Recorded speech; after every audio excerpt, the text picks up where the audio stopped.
Hello everyone, welcome back to Believers Academy Bengaluru. This is topic of the day. So in today's topic of the day, we'll discuss the age-old debate of development versus environmental conservation. Development versus environmental conservation, especially in Karnataka's perspective. Okay, so today there was a beautiful article which was covered in the Hindu where it discussed about man-animal conflict and what the government of Karnataka is doing and what are some of the projects which are resulting in these man-animal conflict. So we'll discuss the article and the issue thoroughly. So the topic reads: When development trumps conservation, the ecological crisis in Karnataka. So balancing infrastructure development and wildlife conservation. First, we'll discuss the rhetoric. What is the rhetoric? The gap between rhetoric and the reality. So the rhetoric is that Karnataka's environmental policy reveals a troubling pattern. That is, bold conservation commitments on paper, but infrastructure projects consistently override ecological priorities on the ground. So, Karnataka's forest department or the Karnataka forest ministry are always focusing on conservation of animals, forest, etc., etc. And there are many various schemes that have been brought by the government of Karnataka. But what is happening in reality? The infrastructural projects that the government of Karnataka is taking up are in conflict with ecological priorities on the ground. So, what is the policy promises? Government pledges on biodiversity protection, and government and government pledges on the sustainable development.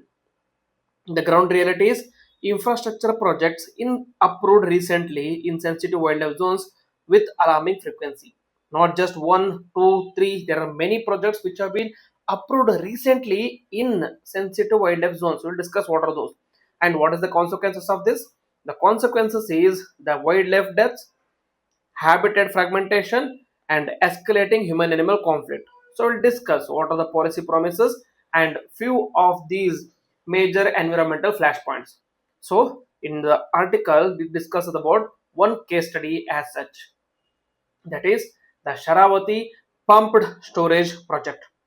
So, the Karnataka Power Corporation Limited's ambitious 2000 megawatt hydroelectric facility exemplifies this clash between energy demands or the development and the conservation needs. So, what is the environmental impact of this?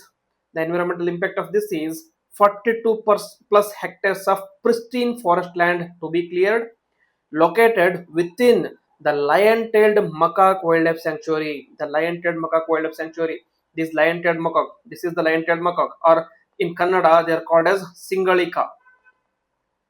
Okay, these are found only in these Western Ghat regions, so they are endemic to Western Ghats.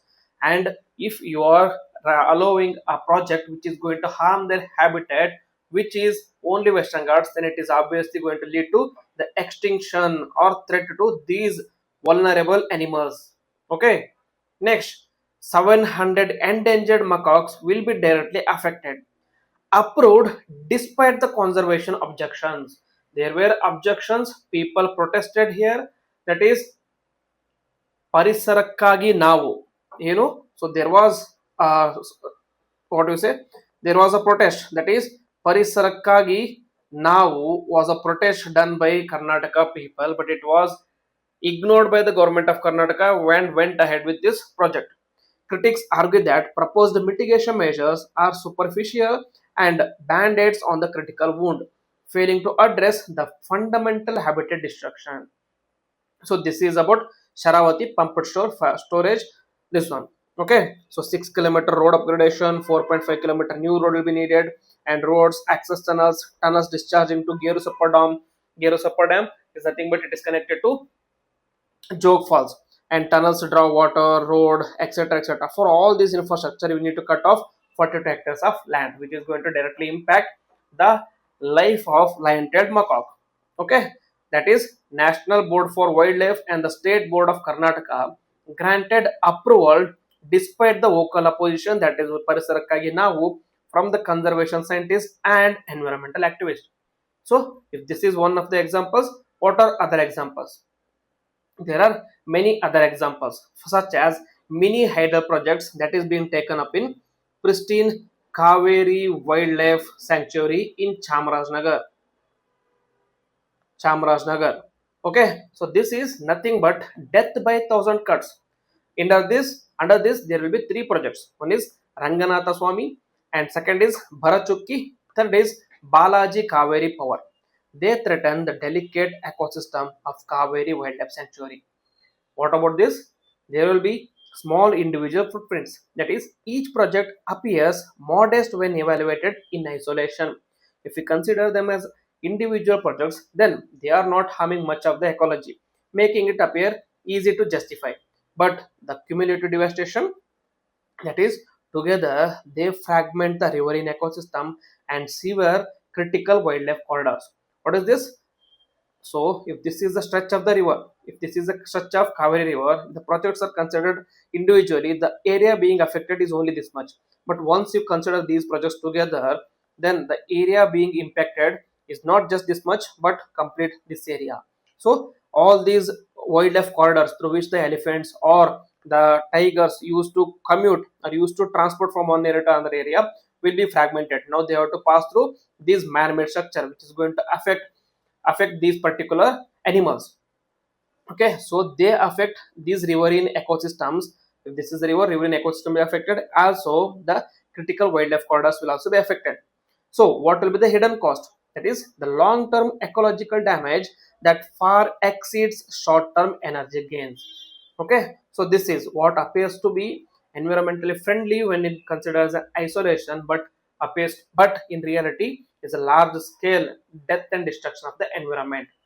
Apart from this, transmission lines and railways carving through the wilderness. So, if that is the power issues, other is transportation or road infrastructure.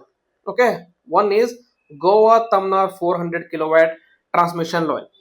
This cuts through Anshi Dandeli Tiger Reserve. Despite government's U-turn after the protest, 62,000 trees were already felled. That is, irreversible damage happened to the critical tiger habitat.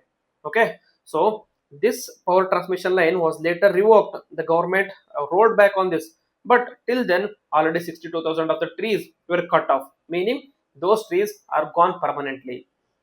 Okay, next, similar to that, another one is Hubballi Ankola railway line. What happened here? The proposal is pending but poses severe risk of fragmenting the Western Ghats biodiversity hotspot, and scientists warn of catastrophic impacts on the wildlife movement corridors.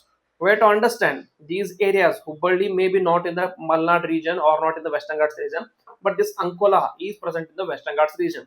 Meaning, if you want to bring a railway connectivity, you have to pass through the Western Ghats region. Western Ghats is one of the biosphere reserve of the world. Okay, one of the most pristine uh, like environmental hotspot of the world, biosphere hotspot of the world.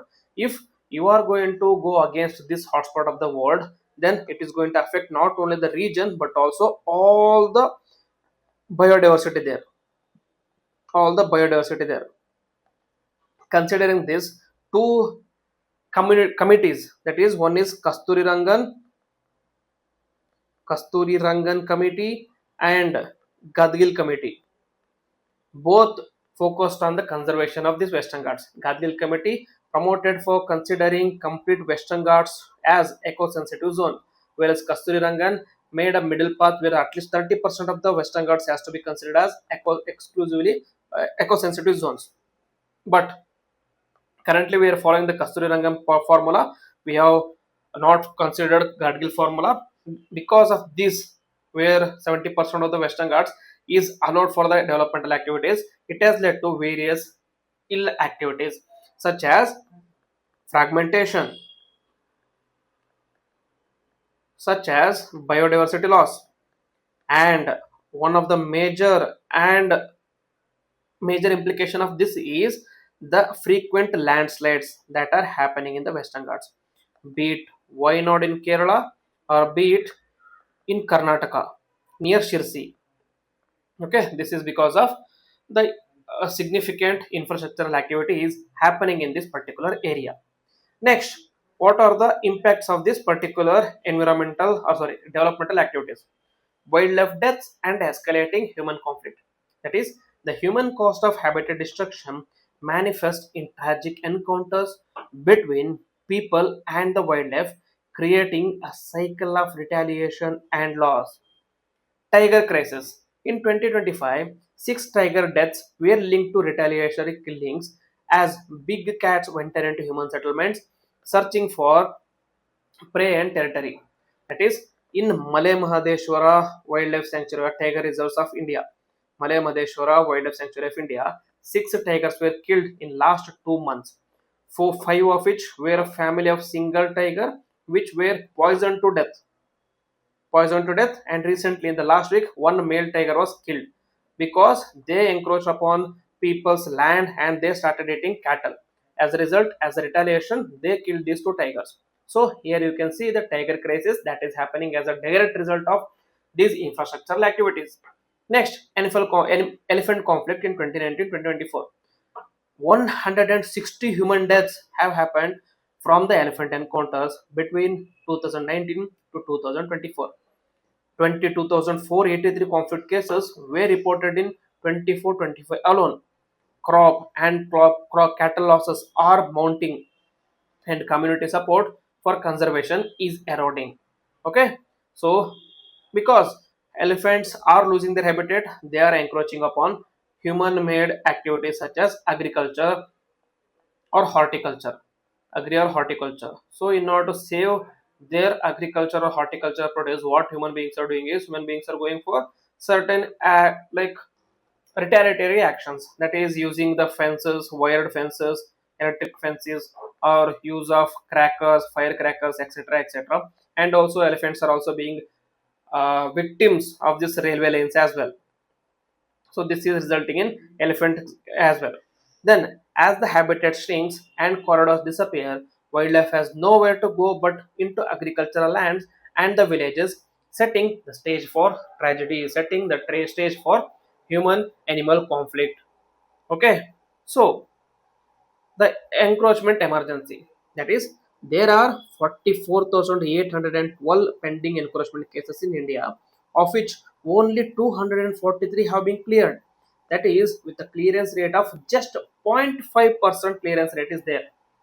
Okay, next, and 807 development projects since 1980s have diverted 32,422 hectares of forest for non-forestry uses. So this is how the forest land has been converted into non-forest land over the last 30-40 years. Okay, next, forest cover in free fall. That is, Karnataka's forest cover has plummeted from 22.64% in 2018-19 to 21.21% in 24-25. That is a loss equivalent to hundreds and thousands of hectares of critical habitat. Okay, that is the loss of habitat in Karnataka. Next, human wildlife conflict data. You can note down these conflict data and you can use it somewhere else. So, claims raised about man elephant conflict in 24-25 is around 35,580, and money granted by the way of ex gratia is around 21.61 crore rupees, of which major contributors are the elephant with the 22,483 cases, and wild boars, the famous boar in Kantara. You can remember the famous boar in Kantara, which are very sensitive to their ecosystems. They have resulted in 6,226, and leopard with 3,738 cases, and tiger rounding off with 554 cases. So these figures represent real families losing livelihoods, real communities living in fear, and real wildlife playing with their lives. This compensation provided is often inadequate and delayed, fueling the resentment towards conservation efforts. Okay, so this is the issue. And also, another issue is the greenwashing problem. What is the greenwashing problem? Karnataka's conservation crisis exposes a deeper pattern of policy contradictions and institutional failures. What is greenwashing? Greenwashing is any activity which is in reality not green friendly, but it is showcased as green friendly. Okay, just showcased as green friendly. This is called as greenwashing. Why they are given as a greenwashing? Because they will have some sort of benefits or profits by showcasing an activity as green friendly, because many people would like to go for activity or products which are made in a green friendly way or eco friendly way. So they want to benefit out of these things. As a result, they start dictating their activity or showcasing their products as economically friendly. This is just pure business idea. So what is this in Karnataka's perspective? First is the conservation rhetoric. That is, government officials champion biodiversity at the international forums and draft ambitious protection plans. But uproar reality is forest department projects in ecologically sensitive zones receive swift approval with minimal scrutiny. Okay, projects in ecologically sensitive zones with minimal scrutiny. That is, in one way you are showcasing yourself as conservation protection messiah, but on the other side you are giving free hand for destruction of the habitat. Then what is the community impact? Local populations face crop loss, livestock death, and human casualties while watching the forest disappear. And finally, ecological degradation, that is, the ground level habitat destruction continues unabated beneath a veneer of environmental concern. Okay, so that is what article argues that Karnataka is doing at the moment, while showcasing itself as a champion of environmental conservation. On the other hand, it is providing free hand for infrastructural activities, which is resulting in habitat destruction and all the other ill adverse reactions. So, what should be the path forward then? The urgent action required for Karnataka is Karnataka stands at a crossroad. That is, without immediate policy reforms and the genuine commitment to conservation, the state's rich biodiversity faces irreversible decline. First, bridging the rhetoric and reality gap. That is, align the policy implementation with conservation conservation commitments through transparent oversight. Then prioritize habitat restoration. That is, invest in corridor reconstruction and reforestation to connect the fragmented landscapes and to reduce human animal conflicts. Then engage with local communities. That is, transform conflict into coexistence through fair compensation and sustainable livelihood programs. This was followed in Bhadra Wildlife Sanctuary in Karnataka itself, which resulted in tiger population increasing. This was also followed in Gir National Forest. Gir National Forest, where the Maldari tribal community or Maldari indigenous communities were involved in this. Maldari indigenous communities were involved in improving the livelihoods arrive of Asiatic lions. So more kind of projects can be taken in Karnataka again. Next, so the choice is clear. Continue down the path of development at any cost, or forego a new model where forge a new model where infrastructure serves both the people and the nature. So Karnataka's forest, wildlife, and the future generations are counting on us to choose wisely. So what choice we make now will decide the future of Karnataka. So write down in the comment box what choice do you want to make, whether you want to go down the path of development or you want to go on the path of new balanced approach. So this is a holistic view of Karnataka's rhetoric and the reality about environmental conservation.